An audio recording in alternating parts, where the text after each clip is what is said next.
새벽에 하나님께서 저희 여러분에게 주시는 말씀은 마가복음 10장 46절에서 52절까지의 말씀입니다. 마가복음 10장 46절에서 52절까지의 말씀 제가 받들어 봉독하겠습니다. 이것은 하나님의 말씀입니다. 그들이 여리고에 이르렀더니 예수께서 제자들과 허다한 무리와 함께 여리고에서 나가실 때에 디메오의 아들인 맹인 거지 바디메오가 길가에 앉았다가 나사렛 예수시란 말을 듣고 소리질러 이르되 다윗의 자손 예수여 나를 불쌍히 여기소서 하거늘 많은 사람이 꾸짖어 잠잠하라 하되 그가 더욱 크게 소리질러 이르되 다윗의 자손이여 나를 불쌍히 여기소서 하는지라. 예수께서 머물러 서서 그를 부르라 하시니 그들이 그 맹인을 부르며 이르되 안심하고 일어나라 그가 너를 부르신다 하매 맹인이 겉옷을 내버리고 뛰어 일어나 예수께 나아오거늘 예수께서 말씀하여 이르시되 내게 무엇을 하여 주기를 원하느냐. 맹인이 이르되 선생님이여 보기를 원하나이다. 예수께서 이르시되 가라 내 믿음이 너를 구원하였느니라 하시니 그가 곧 보게 되어 예수를 길에서 따르니라. 아멘. 오늘 마가복음 10장 46절에서 52절 말씀을 가지고 바티메오의 아들 바티메오라는 제목으로 함께 하나님 말씀 나누도록 하겠습니다. 저희 함께 숨은 제자들에 대해서 함께 살펴보고 있는데요. 오늘은 바디메오의 이야기를 함께 살펴보도록 하겠습니다. 이 마가복음 10장 46절에서 52절은 예수님의 예루살렘 입성 직전에 위치합니다. 마가복음 11장부터 예수님께서 예루살렘에 들어가시는 사건을 기록하고 있기 때문에 이 바디메오 사건은 공생애의 마지막 여정에서 일어난 일입니다.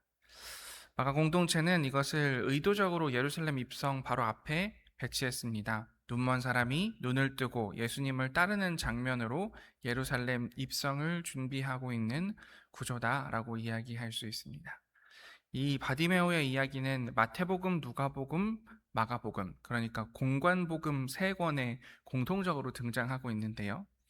마태복음에는 맹인 두 사람이 길가에 앉았다가 라고 이야기하고 있고, 누가복음에서는 한 맹인이 길가에 앉아 구걸하다가 라고 이야기하고 있습니다. 오직 오늘 저희가 읽은 마가복음에서만 그 이름을 기록하고 있습니다. 마가복음은 베드로의 증언을 기반으로 한다고 알려져 있습니다. 각 공동체들이 이제 복음서를 기록해서 서로 나누어서 보았는데요. 이 마가복음을 기록한 것으로 알려져 있는 마가 공동체는 로마에 있었다라고 알려져 있습니다. 그러니까 베드로가 초기에는 예루살렘 교회의 지도자로서 일하다가 사도행전 12장에 보면 박해가 굉장히 심하게 일어나서 베드로가 그 예루살렘을 떠나야 되는 상황에 있었습니다. 그래서 베드로가 사도 바울처럼 순회를 하면서 여러 교회들을 다니면서 목회를 하다가 그의 말년에는 로마에서 목회를 한 것으로 알려져 있는데요. 이 로마에서 발생한 공동체인 마가 공동체가 베드로의 증언을 바탕으로 기록한 것이 마가복음이다 이렇게 알려져 있습니다. 그래서 아마도 이 초대 공동체 안에서 베드로가 사역했던 예루살렘 교회 혹은 로마 교회의 일원으로 이 바디메오가 예수님을 잘 따르는 그리스도인으로 계속 살아갔던 모양이다라고 추측할 수가 있습니다. 46절에 보면 예수님과 제자들이 여리고에 이르렀더니 여리고에서 나가실 때에 바디메오를 만났다라고 되어 있는데요. 이 여리고는 예루살렘에서 동북쪽으로 약 27km 정도 떨어진 도시입니다. 예루살렘으로 들어가기 위해서는 대부분의 사람들이 여리고를 지나야만 했습니다. 예루살렘으로 가기 직전의 도시. 6월절 순례객들이 이 길을 통해서 예루살렘으로 올라가기 때문에 이 시기에는 수많은 사람들이 몰렸고 다른 사람들에게 구걸을 해서 먹고 살아야 했던 바디메오의 입장에서 이 날짜에 여리고에 있다라는 것은 본인의 생계를 위해서 굉장히 중요한 일이었을 것입니다. 그런데 이 바디메오가 어떤 소리를 듣습니다. 우리 47절, 48절 함께 읽어보겠습니다. 나사렛 예수시란 말을 듣고 소리질러 이르되 다윗의 자손 예수여 나를 불쌍히 여기소서 하거늘 많은 사람이 꾸짖어 잠잠하라 하되 그가 더욱 크게 소리질러 이르되 다윗의 자손이여 나를 불쌍히 여기소서 하는지라. 아멘. 바디메오가 지금 지나가는 행렬, 그 행렬의 중심부에 계신 분이 나사렛 예수시다라는 말을 듣습니다. 그리고 그는 소리를 질렀습니다. 그러자 주변 사람들이 꾸짖었습니다. 조용히 하라고, 잠잠하라고 이야기합니다. 왜 꾸짖는 것일까요? 왜 막는 것일까요? 그러니까 우리는 생각할 때 뭐 예수님이 설교라도 하고 계셨나? 라고 생각하기 쉬운데요. 길가의 맹인이었던 이 바디메오가 지나가는 랍비에게 소리를 지르는 것은 그 당시에는 굉장히 무례한 일이었습니다. 어, 그 랍비에게 어떤 사람이 다가가서 그에게 질문을 하거나 그에게 자신의 요청을 하기 위해서는 일련의 과정들이 있었습니다. 주변 사람들, 제자들을 통해서 자신의 의사를 밝히고 그 제자들이 그 사람을 인도해서 랍비에게 나아가는 것이 그 당시의 예의 범절이었고, 그렇게 하는 것이 너무나 당연한 상식이었기 때문에 누군가가 랍비의 시선을 끌기 위해서 소리를 지른다라는 것은 그 당시 분위기를 굉장히 싸하게 만드는, 요즘으로 따지면 줄을 서 있는데 가장 맨 앞줄로 새치기를 하는 것과 같은 그런 느낌이었다라고 보면 될 것 같습니다. 그래서 이 사람들이 분위기를 지키기 위해서 바디메오를 막았는데 바디메오는 더 크게 소리를 지릅니다. 주변의 시선이 그를 멈추지 못하는 것이지요. 체면이 간절함을 이기지 못합니다. 여기서 우리는 바디메오의 현실에 대해서 조금 살펴볼 필요가 있습니다. 그는 매일 이 길가에 앉아 있습니다. 구걸하면서 사람들에게 동량을 받으면서, 그렇기 때문에 이 자리에서 소란을 피우면 아마도 바디메오는 그 다음 날부터 이 자리에서 사람들에게 구걸을 할 수 없는 처지가 될 수도 있는 상황이었습니다. 저 사람은 며칠 전에 소리 지르다 망신당한 거지라고 사람들에게 기억될 수도 있었습니다. 일상으로 돌아가야 하는 사람에게 체면은 여전히 중요합니다. 그런데 그는 소리를 질렀습니다. 지금 이 순간이 내일의 체면보다 더 중요했기 때문입니다.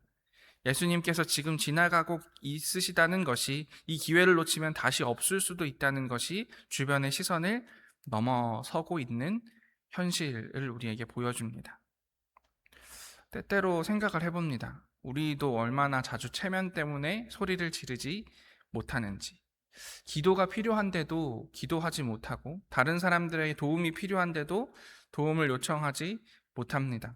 회개가 필요한데 무릎을 꿇지 못합니다. 신앙적으로 간절한 것이 있는데 그것을 드러내는 것이 어색합니다. 주변 사람들이 어떻게 볼까? 너무 열심인 것처럼 보이지 않을까? 저 사람은 왜 저러나 하지 않을까? 군중이 바디메오를 막은 것처럼 체면이 우리를 막고 있는 것인지도 모르겠습니다. 그러나 바디메오는 체면을 선택하지 않았습니다. 그는 간절함을 선택했습니다. 그 선택이 예수님의 발걸음을 세웠다라고 마가복음은 기록하고 있습니다. 수많은 군중 속에서 예루살렘으로 향하는 중요한 여정 중에 길가의 거지 한 명의 외침에 예수님께서 멈추셨습니다. 예수님을 멈추게 한 것은 바디메오의 신분이나 바디메오가 예수님께 정식적으로 요청한 예의 범절 같은 것이 아니었습니다. 그의 간절함이 예수 그리스도를 멈춰 세웠다. 어쩌면 지금 우리를 막고 있는 군중, 주변의 시선, 어색함, 체면 같은 것들을 살펴볼 필요가 있지 않은가라는 생각이 듭니다. 제가 우리 청소년들이랑 청년들이랑 이야기를 해보면 되게 놀라는 것 중에 하나는 하나님께도 염치불구하다라는 느낌을 우리 성도들이 많이 받는 것 같다라는 생각을 합니다.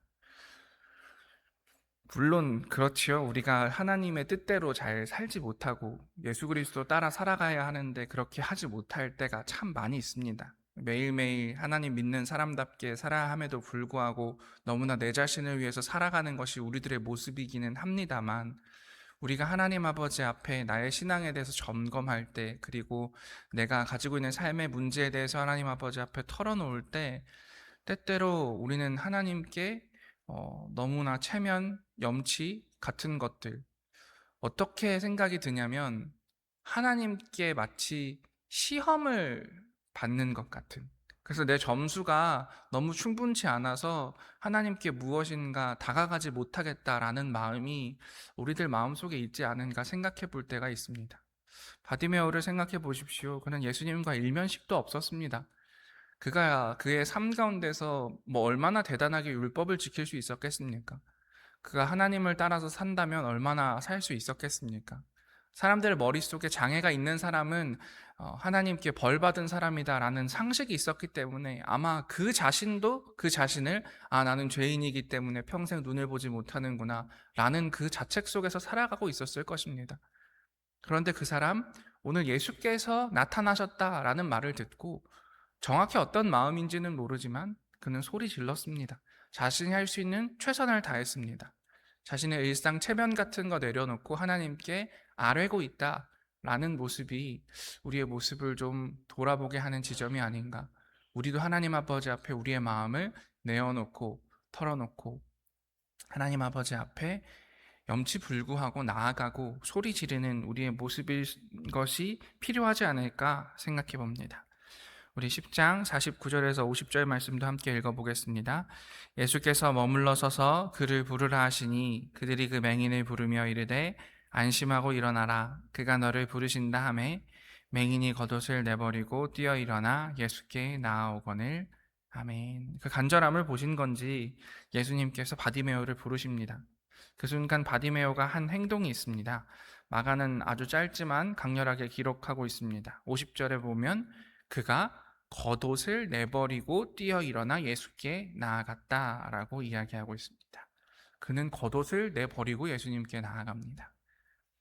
이게 저희들에게는 크게 다가오지 않을 수 있습니다. 아니 뭐 겉옷을 내버리면 집에 가면 옷장에 겉옷 하나 더 있는데 라고 생각할지 모르지만 이 시대 당시에 맹인이자 가진 것이 하나 없었던 바디메오에게 겉옷이라는 것은 그의 전 재산이나 마찬가지였습니다.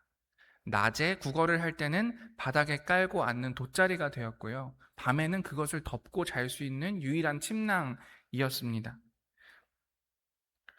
바디메오의 전 재산, 그것을 내버리고 예수님께로 나아가고 있다라는 것입니다. 그가 아무 생각 없이 벗어던진 것이 아닙니다.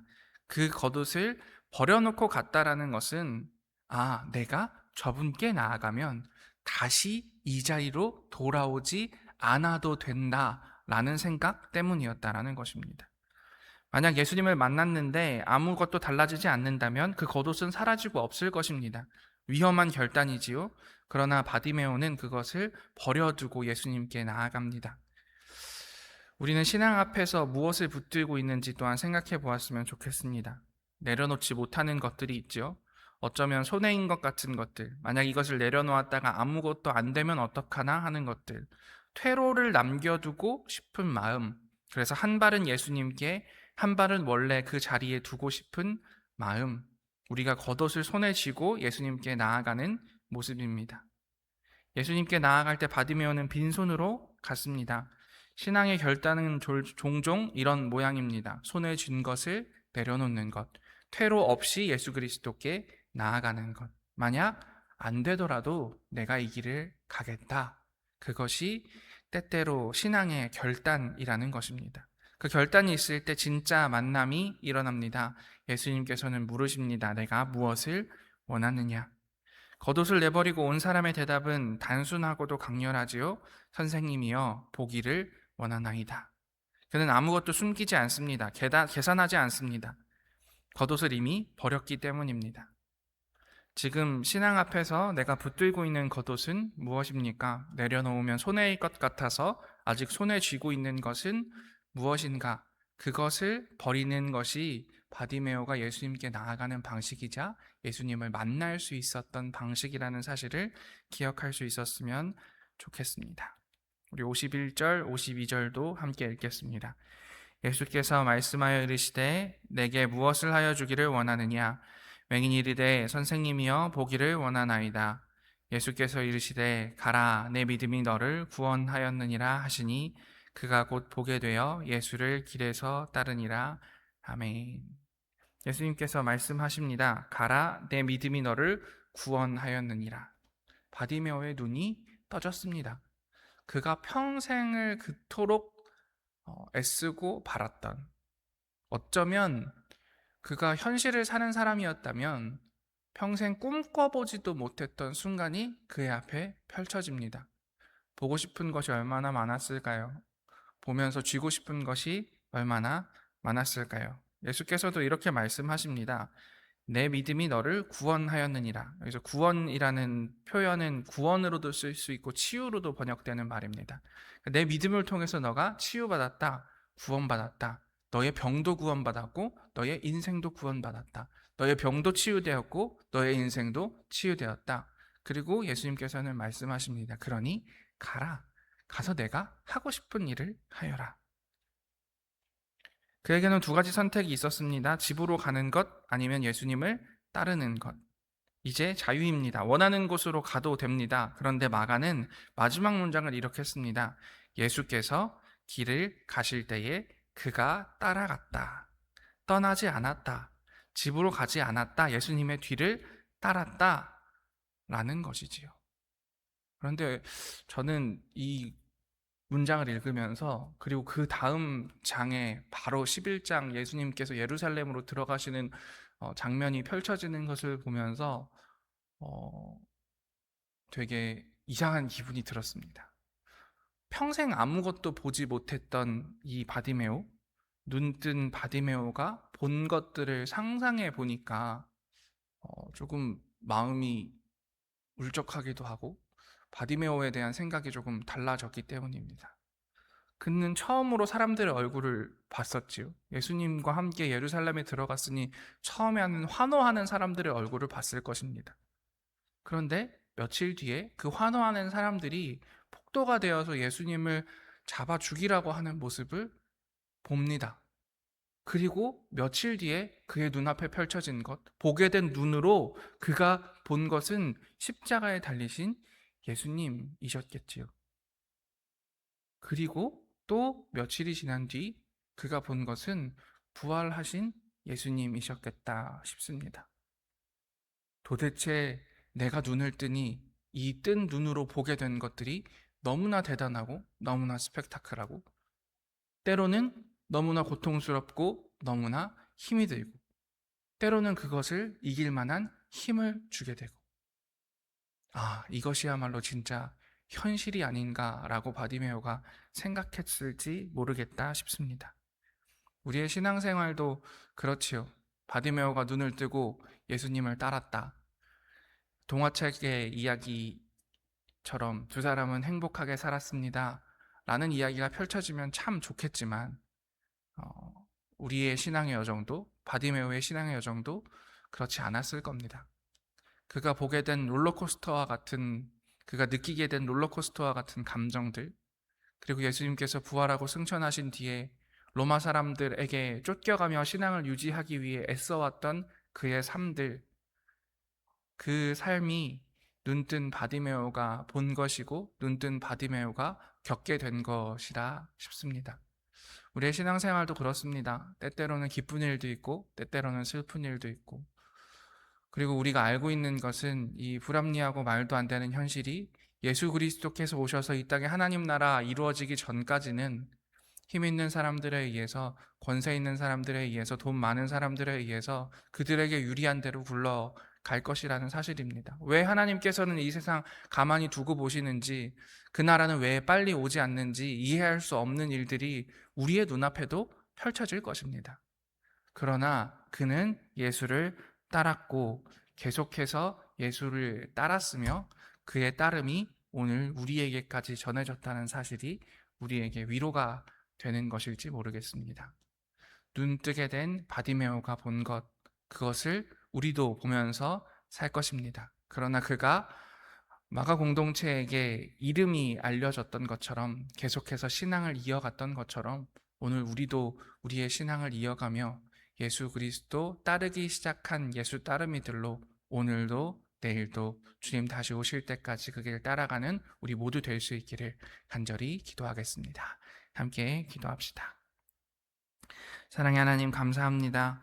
디메오의 아들 바디메오의 이야기를 들었습니다. 그가 예수님 본 적 없는 사람이었지만 예수님께 체면불구하고 나아갔던 것처럼 우리도 예수께 나아가는 삶 될 수 있도록 인도하여 주시옵소서. 그가 자신의 전 재산인 담요를 버리고 외투를 버리고 나아갔던 것처럼 우리도 예수님께 우리의 가진 것으로 헌신하는 삶 살 수 있도록 인도하여 주시옵소서. 그리하여 그가 보게 된 것이 때로는 고통이고 때로는 기쁨이더라도 여전히 주님 따르는 삶 살았던 것처럼 오늘 우리도 우리의 삶 가운데 예수 그리스도 따라가는 여정으로 인도하시고 역사하여 주시옵소서. 모든 말씀 예수님 이름으로 기도합니다. 아멘.